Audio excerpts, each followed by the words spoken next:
Have you ever noticed how a narcissist just hates some things? Well, that's exactly what we're talking about today at QueenBeeing.com. Why the narcissist just hates some things and whether or not you should care. So, let's get started. Closed captioning provided by Athena Moberg and CPTSDFoundation.org.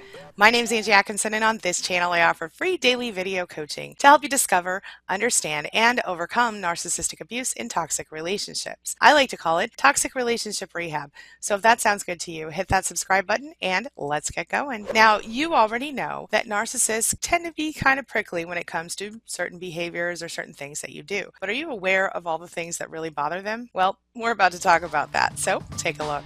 Have you ever noticed how when you start to get excited about or succeed at or feel really happy about, well, almost anything, your narcissist kind of starts to hate you for it? And if other people notice your excitement or success and they comment on it, the narcissist becomes enraged or offended. Generally, they feel a little slighted by it, right? They minimize you, they tear you down, they focus on what you're not doing in order to achieve that success. Narcissists always have to make you miserable whenever anything good happens in your life. So you've got a big project going, or you started a business, or you're the PTA president, or your company just gave you a big promotion and a raise. You're super excited. You're taking action. You're making things happen. Maybe you're getting a lot of positive attention for it, right? It feels good. The narcissist starts arguments and attacks you. You become paralyzed. You fail to take action. If you aren't making money, the narcissist talks about how stupid you are for letting yourself be taken advantage of by whatever it is or whoever it is that you're so excited about and whatever you're working on. If you are making money, the narcissist will be like, all you care about is money. Don't you care about the family? Don't you care about this or that or the other thing? Don't you care about me? Or they minimize the effect of the money that you're making in the household. They tease you. They try to mentally beat you down.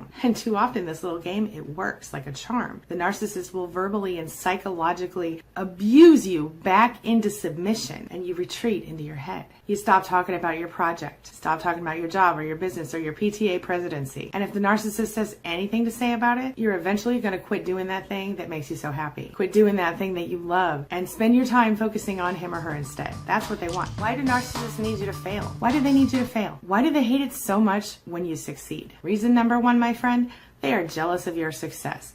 It doesn't matter if they are equally or more successful than you, equally or more happy than you, equally or more excited than you about something. They almost feel offended by the fact that whatever you're doing is getting attention from other people, is making you happy. Naturally, people are going to be excited for you. Naturally, you're going to be excited for you sometimes. And you're going to get hate from some people. That's life. When you start to be happy and succeed at stuff, some people are going to be assholes. It's a fact. But when your own spouse or your parent or your friend or your coworker can't be happy for you, it feels like hell, doesn't it? The narcissist is resentful of your success because they think you don't deserve it, or that they deserve it more than you, and that it should be them, not you, in that happy, successful place. Or both. They feel more entitled to happiness and success than you. And they conveniently ignore the fact that you've worked your ass off to get there, or you worked really hard to find this passion, or whatever. You're naturally talented. They don't like it. All they know is that they don't have whatever you have. You have something they don't have, and they don't like that. They want that thing too. Reason number two, they feel threatened by your success, or they think you're trying to make them look bad, or that you've somehow encroached on their ever so specific comfort zone. Narcissists only like change when it's about them getting more attention and more of what they want. They don't want you to break out of that little box they set up for you, okay? And hey, they've got no problem with trying to push you right back into it. You might be making them feel uncomfortable with your success, your happiness, because they feel like you're somehow doing it to spite them. They take it very personally. Or you want to challenge them. They're so focused on being the center of their universe. And if you have the nerve to have a life outside of the narcissist, they're insulted. You then are no longer making them number one in your life, and they don't like that. It's ridiculous. Reason number three, they see you as an extension of themselves. Therefore, you don't deserve success. After all, you must have built your success on lies, according to the narcissist. All they know is that in their eyes, you're not even a real person. So that means that you must also be pulling the wool over everybody else's eyes. right? You're faking it, they think, and pretty soon people are going to find out. In their minds, there's a certain way success is supposed to look, and there's a certain type of person who deserves to have it. And despite your obvious achievements or your obvious excitedness about something or happiness about something, the narcissist doesn't think you're one of those people who deserves it and doesn't think you're one of those people who's worthy of it. You don't match their very narrow profile of what it is that success is supposed to look like or happiness is supposed to be. How dare you succeed at anything at all, they think. If you ask me, it's all about projection. The narcissist projects his or her own insecurities onto you and then is offended when you don't manifest those insecurities. Reason number 4, they have an opinion of you and it does not fit the image of the you that you have become due to your success or your happiness or your excitedness. This makes them feel like you've wronged them somehow. Like you've gone outside the box they drew for you. They built it for you in their own heads. They feel betrayed. Like you've done this to them. To them! They have decided long ago that you were inferior to them. Any other idea to them is absolutely not acceptable. They can't deal with it. Reason number 5, they feel like you're stealing their spotlight. That's where they're supposed to be, the spotlight. Since you are clearly inferior to the narcissist, according to him or her, they need to think that you're wrong to even try to get the spotlight.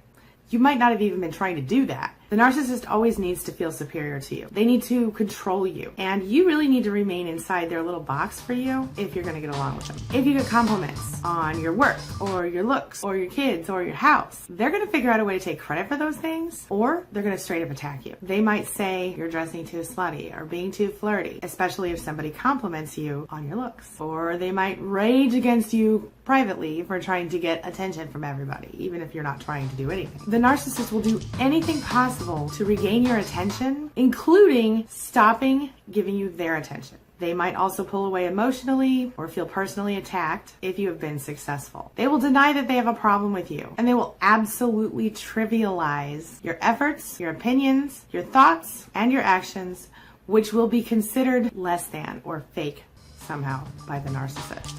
They will actively attempt to sabotage any success or happiness or excitement you have about anything by putting you down emotionally, psychologically, abusing you in these ways, even directly attacking you so that you are focused on their drama, so focused on it that you almost feel like you can't even try to succeed. Then, of course, you give up and they get what they want, huh? You have to remember that the narcissist, no matter how secure they seem, a narcissist is the most insecure person you probably know in real life. It is all a front. In reality, they are pathologically envious, pathologically rage-filled, emotionally abusive. They cannot stand to see you happy. They cannot stand to see you successful. They definitely don't want to see you excited about anything except for them. Because in their minds, any amount of success or happiness or excitement that you find in your life, it feels like a huge betrayal to them because secretly, they wish it were them who had those feelings, who had that attention, who had that excitement, that happiness, that success. But since they can't see it or they can't admit it to themselves, they simply focus on how can they take you down a notch or two. So how do you deal? You do it anyway. You consider the source and you remember that when someone insults you, it's really, really a reflection of them, not you. You remember that you are worthy of your success and you shut the narcissist down by not reacting to his or her bad behavior. You succeed despite the narcissist's attempts to make you fail, and you keep going. You don't give in, and you, my friend, you don't give up. You become a force of nature, and you eventually learn how to use their abusive tendencies to drive you to become even more successful, happy, excited about stuff in your own life. And you don't allow the narcissist to hurt you anymore. Each time a narcissist tries to take you down a notch, my friend, I want you to stop playing the game. I want you to get off the crazy ass merry-go-round that is a toxic relationship, and I want you to fly like you have never flown before. You win. You can. I want you to win, and I don't want you to look back. All right, now this brings me to the question of the day. And the question of the day is, what would you add to my list? What other kinds of things do narcissists hate? Share your thoughts, share your ideas, share your experiences in the comment section below, and let's talk about it. Now, I'd like to offer a really quick shout out to my amazing channel members, my inner circle. Thank you so much for being a part of this channel, for helping me to make this channel better for everyone else, and to spread my mission even further. I really appreciate you. I really appreciate that you took a chance on me and that you're here supporting my mission here at YouTube to help survivors of narcissistic abuse discover, understand, and overcome their situations so that they can evolve and become the people they truly want to be. Thank you. It means so much to me. My awesome channel members and inner circle include Angela Falsetta, Susan Marion, Roxanne Antle, Deborah, Lorenzo D, Life's Revival, Trisha Wolf, James F, Marlene, Jen Archer, Sarah Lee, Patricia Keenum, Delilah DeBalsack, and Darla Berg. All right, now that's all I've got for you right now, but as always, thank you so much for being a part of my day and a part of my life, and hey, thanks for letting me be a part of yours. It really does mean a lot to me. Now, before I go, make sure you take a look at the videos I'm leaving for you right here and right there, and while you're here, hit that subscribe button right down there. I'll see you soon.